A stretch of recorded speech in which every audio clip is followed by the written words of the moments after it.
امام غزالی علیہ رحمت جو مقتدائے علماء تھے، جو مقتدائے متکلمین تھے، جو نظامیہ یونیورسٹی بغداد کے وائس چانسلر تھے، تو امام غزالی جنہیں آج بھی دنیا حجت الاسلام کے لقب سے یاد کرتی ہے، وہ اپنی سرگزشت، اپنی سمان حیات اور تلاش حقیقت کی پورا سفر، جستجو حق کا پورا سفر رقم کرتے ہیں اپنے قلم سے۔ اس کتاب کا نام ہے المنقذ من الضلال، اردو میں اس کا ترجمہ تلاش حق کے نام سے چھپا ہوا۔ فرماتے ہیں کہ میں بھی مسلمان تھا، محدث تھا، فقی تھا، متکلم تھا، فلسفی تھا، دنیا اسلام کے گوشے گوشے سے عوام و خواص میرے مدرسے میں میری شمع علم سے فیضان نور پانے کے لیے کشاں کشاں آتے تھے، لیکن اپنا عالم یہ تھا کہ دل یقین کی دولت سے محروم تھا، کہ میرے دل نے چاہا کہ میں بھی یقین کی تلاش کروں، دولت تمانیت کی جستجو کروں۔ فرماتے ہیں کہ میں علماء کے پاس گیا، پھر علماء کے دریوزہ گئی کی، ان کی ورق گردانی کی، ان کی کتابوں کی، علماء کے دروں کی خاک چھان ماری، زندگی بسر کی، سب کچھ دیکھا، لیکن اس نتیجے پہ پہنچا کہ ان ظاہری علماء کے پاس خود یقین کی دولت ہی۔ پھر فرماتے ہیں میں فلاسفہ کے پاس پہنچا، فلسفی خدا کے وجود کی بات کرتے تھے، اخلاقیات کی بات کرتے تھے، مابعد طبیعیات کی بات کرتے تھے، اس کائنات کی ہستی کی بات کرتے تھے، عقل کی بات کرتے تھے، حس کی بات کرتے تھے، بڑی عجیب عجیب قصے کہانیاں سناتے، ان کے سارے احوال دیکھے، ان کے علوم و فنون کے سمندر میں غوطہ زن ہوا، لیکن بالآخر اس نتیجے پہ پہنچا کہ جہاں بھی تشدد ہے، تردد ہے، شک ہے، احتمال ہے، یقین انہیں بھی میسر نہیں۔ پھر باطنی جین کے پاس پہنچا، ان کے احوال کا بھی جائزہ لیا،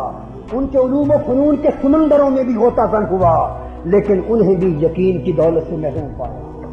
امام غزالی فرماتے ہیں میں دنیا علم کے سارے طبقات کے پاس جا چکا تھا، دنیا فن کے ہر گوشے کے در پر دریوزہ گری کر چکا تھا، اب ایک آخری طبقہ رہ گیا تھا اور وہ طبقہ تھا صوفیاء کا۔ اب میں نے کہا کہ ذرا صوفیاء سے بھی پوچھ کے دیکھ لو۔ 2 سال صوفیاء کی کتابوں کو پڑھا، تصوف پر لکھی ہوئی کتابوں کا مطالعہ کیا، ایک ایک لفظ پڑھا، ایک ایک فکرے کی تہ میں گیا۔ جب تصوف کا پورا فلسفہ مجھے سمجھ آ گیا، تصوف کا پوری حقیقت میرے ذہن میں اتر گئی، تو اس وقت مجھے صوفیاء نے کہا کہ تصوف صرف فکر کا نہیں بلکہ حقیقت عمل کا نام ہے۔ اب تصوف کے عمل کی طرف راغب ہو۔ امام غزالی فرماتے ہیں کہ میں نے نظامیہ یونیورسٹی کو چھوڑ دیا، تدریس، تعلیم اور تعلم کے سب اسباب چھوڑ دیے، اور میں تلاش حقیقت کے لیے، ترک دنیا نہیں، تلاش حقیقت کے لیے عارضی طور پر میں نے 11 سال تک اپنے آپ کو خلوت میں محصور کر لیا، علیحدگی میں بیٹھا رہا، ایک مینار میں معتکف رہا، خلوت گزی رہا۔ میں تصوف کے علم اور تصوف کے عمل کے سمندروں میں ہوتے لگا کر جب باہر نکلا تو اس خدا کی قسم جس کے قبضے میں میری جان ہے، مجھے یہ معلوم ہو گیا کہ حقیقت اور یقین صوفیاء کے پاس ہے۔ اس لیے کہ میں نے دیکھا کہ نبی پاک صلی اللہ علیہ وسلم کا سینہ مبارک ہدایت اور نور کا چمکتا ہوا چراغ ہے، اور صوفیاء کے سینے وہ مشکات نبوت کے چراغ سے براہ راست نور حاصل کر رہے ہیں۔ ان کے علم کی شمع نور مصطفی سے روشن ہو رہی ہے، ان کی معرفت در مصطفی سے حاصل ہو رہی ہے، ان کے ذہن کی روشنی میرے آقا مصطفیٰ کے نور باطن سے حاصل ہو رہی ہے۔ اور جب کسی مسئلے پہ انہیں تردد ہوتا ہے، جب کسی مسئلے پہ انہیں شک ہوتا ہے،